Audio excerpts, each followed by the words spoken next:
जय जगन्नाथ समस्त आपण मैंने भावुवे मुझे कौन बापा माँ को आज पाद छुई प्रणाम कली आज हूँ बड़ा खुशी दिन आज हूँ मो बापा माँ 35तम माने विवाह महोत्सव जोटा कहती हैप्पी मैरेज एनिवर्सरी आ कौन कह जो गुरुजन लोक मैंने मो वीडियो देखुं मत जी भल पाइबा दौरान मत जी आशीर्वाद दौरान मुझे सेमती आपण मानक ये हाथ जोड़ी नवेदन करुच्ची मो बापा बोऊ की भी सेमती आशीर्वाद करतु जमी से दीर्घायु हूँ आ प्रभु जगन्नाथ पाखे भी मुझे प्रार्थना करुच्ची मो बापा बोऊ को एमती आहरी दीर्घायु करतु कौन कह बापा बोऊ को भी आपण पाखे भी पहुँची पारी आपण मैंने एत सारा भल पाइबा दौरान कौन कह कमेंट रू तो पढ़ी पार्थी पढ़ुची मुझे निश्चित जापी भाई आपण मैंने केते भल पाइबा दौरान मत आ जो बापा माँ मैंने पिला मानू एमती भल पाइबा दिंतु एमती आशीर्वाद करूँ जमती कि पिला मैंने आहरी उपरकू जापर आ मु तो आ छाड़ा मु तो कौन किसी कूड़ को हो पाइलिनी मु आ कौन करी बो तू कौन कहूँ आज कौन आज तो नमस्कार जय जगन्नाथ जय श्री राम मो पुआ को आपण मैंने एते भल पाइबा दौरान जे मु बहुत बहुत खुशी मैंने कल्पना बाहर आईटा है आमर 35तम विवाह वार्षिक फेब्रुआरी 89 मसीहा फेब्रुआरी 10 तारिख गुरुवार होता सरस्वती को पूजा होता मुझे घर को आसती मो ससुर मत बोहू कर आसिकी 35 वर्ष है ससुर शाशु भी समस्ते गले एबे भी आम छोट परिवार नुहे बड़ परिवार अच्छी आगे भी आम बड़ परिवार देखू आपण मैंने देखिए बहुत बहुत भल पाइबा दिंतु मोर आ किसी दरकार नहीं मो पुआ को एमती खाली पणत तले समस्ते माँ मैंने रखु मो पुआ आहरी आहरी आगक जाऊ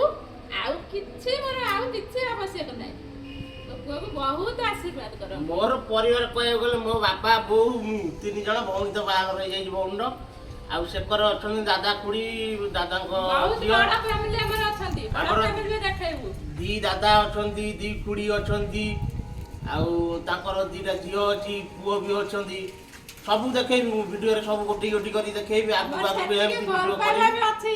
वीडियो भल पाइबा अच्छी आम समस्ते मिसिक रहूँ आशा करे आपण माने मिसिक रहतु मिसिक रहिले परिवार को साहाय्य करि परबे सर्वप्रथम परिवार आगे साहाय्य करिया बसिबे अलग लोक आसिया पूर्व परिवार हला बड़ सबुठार श्रेष्ठ संपत्ति हला परिवार बिना किछि नाही यदि परिवार अछि संगे कौन से झड़ा झंझा केबे भी हले आपण को हार मनै परबनी सब क्षेत्र में परिवार आगुआ हेले समस्ते आगे चलो एति कही रहउची जय जगन्नाथ किछि पिला माने भी मते कहले गाय रे कहले आउ तमरो केक फेक कटा हनी कोन एनिवर्सरी मु कहले होई दे मते आछि कि एबे 30 वर्ष हो गेलै 30 वर्ष भीतर मो जन्मदिन रे मु केक काटिनी आउ बापा को एनिवर्सरी के केक काटी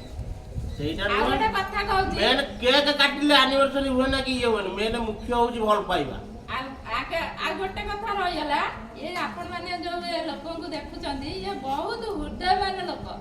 बहुत भल पाइबा दियंती ऊपर नडिया परी पूरा शक्त कठोर किंतु भीतरटा ताकर कोमल नडिया जंती करि देले कोमल ताको हृदय बहुत कोमल ताको कोमल हृदय न पाइथिले मु एकुडिया सासु ससुर गलेनी बाप माँ भी गलेनी मु एते पर्यंत परिवार नै कि आदि पर्यंत आसी पारि नथांती केवल ताकरी भाई ताकर सहयोग साहाय्य भल मंद पाई मु एते बाटा आदि आसी पारि एति कहि रहउची आज्ञा जय जगन्नाथ रहउची आज्ञा जय जगन्नाथ एम सारा भल पाइबा आज मु एति अनुरोध करछु मो बापा को एम भल पाइबा दियंतु